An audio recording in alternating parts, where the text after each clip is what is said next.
영국, 프랑스, 독일 대사를 역임하신 최영남 대사님께서 성령의 능력으로 극복하는 초저출산 문제라는 주제로 축사해 주시겠습니다.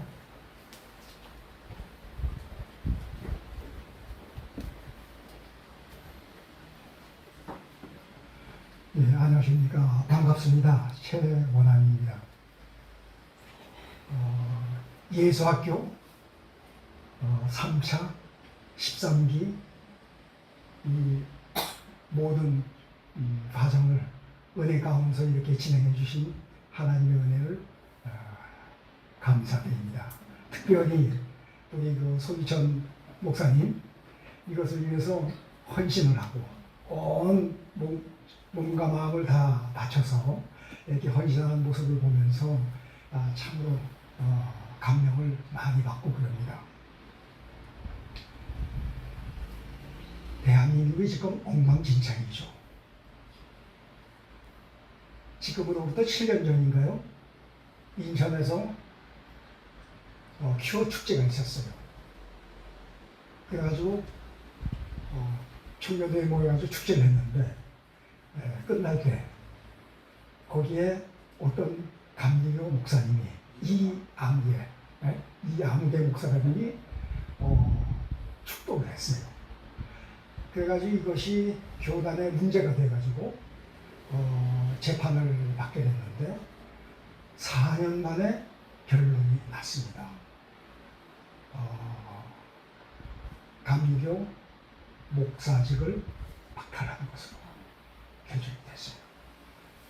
그런데 그 이후로 해마다 1년에 한 번씩 초회를 하는데 초회를 할 때마다 젊은 목회자들이 의사 진행을 방해하는 거예요. 의도적으로 방해하는 겁니다. 그래가지고 지금 굉장히 그 심각한 문제가 생기고 있는데 다수의 젊은 목사들이 다시 이 아무개 목사를 복직을 시켜달라 그런 캠페인도 벌이고 난리가 났어요. 물론 전 교단이 비슷하긴 합니다만 특별히 제가 감리교거든요. 감리교거단인데 감리교거단이 조금 진보적이지 않습니까? 그거는 좋은데 너무 나가는 것 같아요. 작년 미국 UNC 미국 감리교회 총회에서 참 말하기도 부끄러운 결정을 했어요. 뭔가니 교리와 장정에 보게 되면 이제 헌법이죠. 예, UMC 헌법인데 헌법에 뭐라고 되어 있는 거 아니 동성 연애자는 목사 안수를 받을 수 없다 이렇게 되어 있어요. 근데 그것을 작년에 폐지했어요. 그 조항을 삭제해버렸어요. 참. 근데 심각한 문제가 또 일어났어요. 금년에 이제 내일 모레입니다. 목요일 날 감리교 총회를 합니다. 총회를 하는데 감독회장이 이제 임기가 4년인데 5년인데 이제 바뀌게 됐어요. 후보자가 3사람이 나왔어요. 근데 그 후보자 중에 한 사람이 서울 도봉동에 있는 모 교회 목사예요. 동성연애 찬성자예요.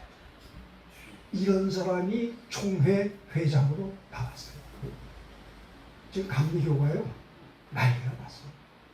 아마 이런 현상이 감리교뿐만이 아닐 거라고 봅니다. 전 교단에 걸쳐서 이 같은 문제가 생기는데 참으로 우리가 이런 문제를 보면서 동성연애 그다음에 별 일들이 많이 벌어지는데 결국은 하나님의 창조 질서를 파괴하는 이와 같은 것들은 우리가 어떻게 대처해 나갈 것인가 상당히 많은 고민을 해야 될 것 같습니다. 이거는 좀 부정적인 그런 이제 현상을 말씀드렸고 제가 작년에 이 예수학교에서 저출산에 대한 강연을 했습니다. 그때 무슨 내용으로 제안을 했는고 하니 애 둘만 낳으면 59평방미터 아파트 한 채를 그냥 주자고 했어요. 그 얘기는 뭔고 하니 제가 보니까 저출산 문제가 심각한 문제인데 우리가 지금 이 저출산 문제가 최근에 들어온 걸로 생각하는데 그렇지 않습니다. 1982년에 우리나라 출산율 통계를 보면 그때 2.0이에요. 벌써 그때부터 깨지기 시작했습니다. 그런데 전두환 정부는 그때 애 둘만 낳으라고 상하 제안을 했어요. 그리고 제가 이제 외교관이라 그때 어디 있었는지 프랑스에 있었어요. 프랑스에 있었는데 프랑스도 역시 똑같은 우리나라 같은 현상이 있어가지고 저출산 문제를 이제 해결하기 위해서 정부가 온갖 노력을 하는데 대사관이 이제 하는 일이 주재국에 대한 정세 보고 같은 걸 하는데 마침 제가 그때 저출산에 대한 프랑스의 상황을 보고하는 임무를 맡아서 3년 동안을 했어요. 그래서 조금 저출산에 대해서 관심을 가지고 있는데 그런데 이 저출산 문제 그때 벌써 80년 초에 우리나라 저출산 문제가 제기가 된 겁니다. 근데 20년 동안 아무도 그 문제에 대해서 심각하게 얘기한 사람이 없었거든요. 요즘에 우연히 제가 자료를 조사하다 보니까 저출산 문제를 제가 6년 전에 어떤 강연에서 얘기를 했더라고요. 저도 잊어버렸는데 그래서 그때 이 예수학교에서 강연을 하면서 59평방미터 아파트 한 채를 애 둘만 낳으면 그냥 주자고 했는데 그 얘기는 뭔고 하니 제가 조사한 바로는 저출산의 원인이 여러 가지 원인이 사회경제적인 여러 가지 문제가 있지만 가장 큰 문제는 경제적인 문제가 저출산 원인 중에 거의 80%를 차지한다. 그래서 그렇게 주장했는데 요즘 보십시오. 정부에서 애 낳으면 적극적으로 지원을 해줘요. 근데 출산율이요 지금 올라갔습니다. 네. 0.68까지 내려갔는데 지금 조금씩 회복되고 있어요. 어제 그 뉴스를 보니까 어떤 그 청년이 애를 낳는데 5번이 낳았어요. 그래가지고 그 신문사에서 조사를 해봤어요. 이 사람이 얼마나 경제적인 지원을 받을 수 있는가. 당장 받을 수 있는 것이 1억 5천이에요. 1억 5천. 대단하지 않습니까? 그러니까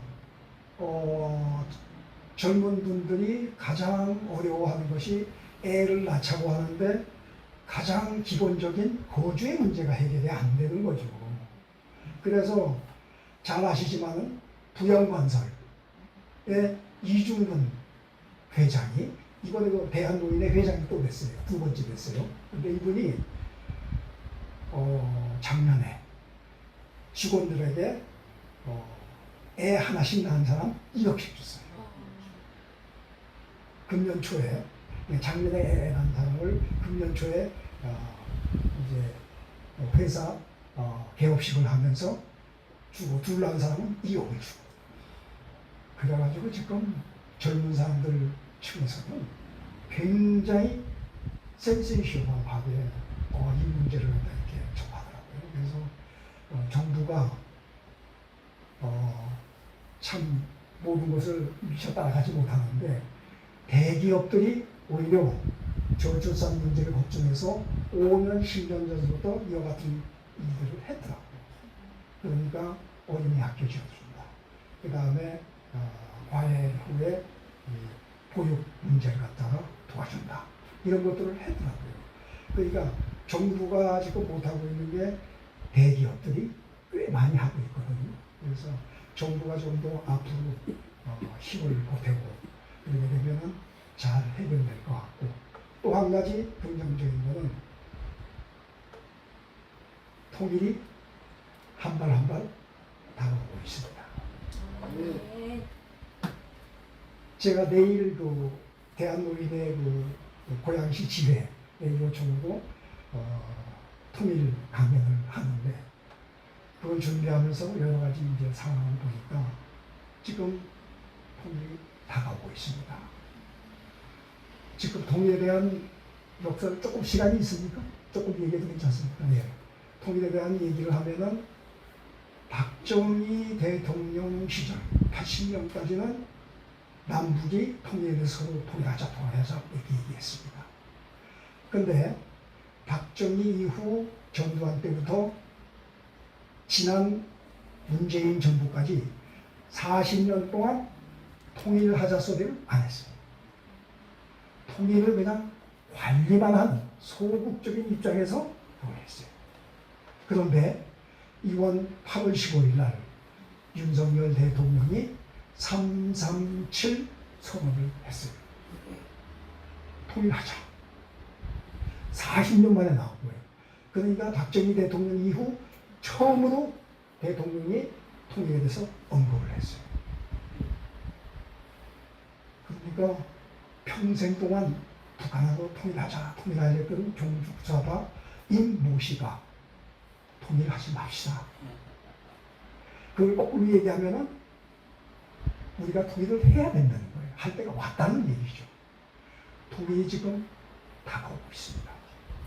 김정은은 지금 우리 통일하지 말고 다른 사람들 하지 않습니까? 얼마나 급했으면. 통일이 점점 다가오고 있고, 그리고 지금 지난번에 기시다 일본 총리가 한국을 방문했지 않습니까? 지난 8월달. 그때 언론은 보도가 안 됐어요. 세상에 언론을 요즘 믿기가 굉장히 어려워요. 안 되는 소리만 하고 진짜 해야 될 핵심적인 얘기는 빠뜨리거든요. 그때 기시다 총리가 뭐라고 하니 역사에 일본이 처음으로 한국 남북 통일을 지지한다고 했어요.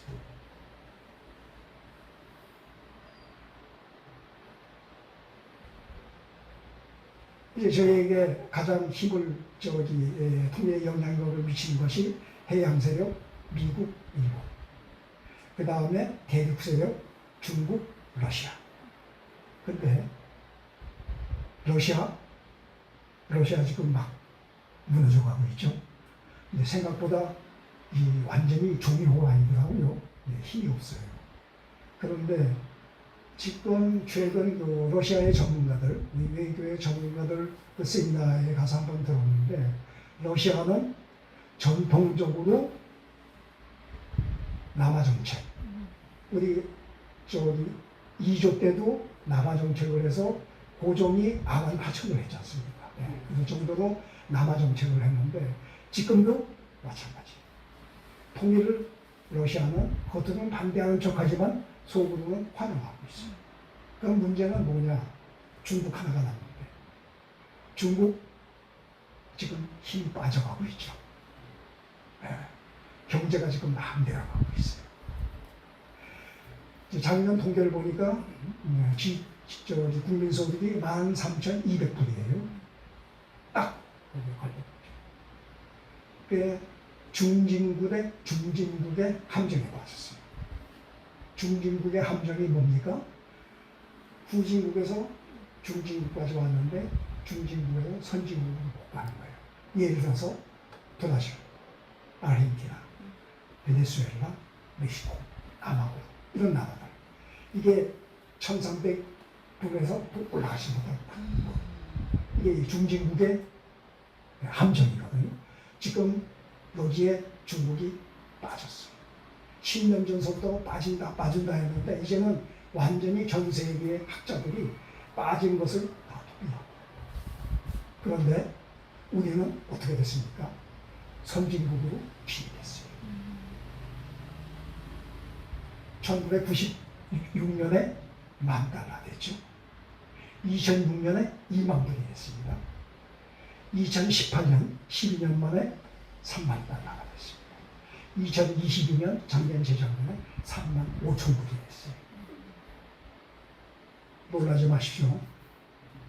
지난 8월 2일 날 세계은행이 발표를 했어요. 한국은 중진국의 덫을 벗어나서 선진국에 무난히 들어갔다. 앞으로 선진국을 들어가고자 하는 국가는 한국을 모범국가에서 한국을 배워라.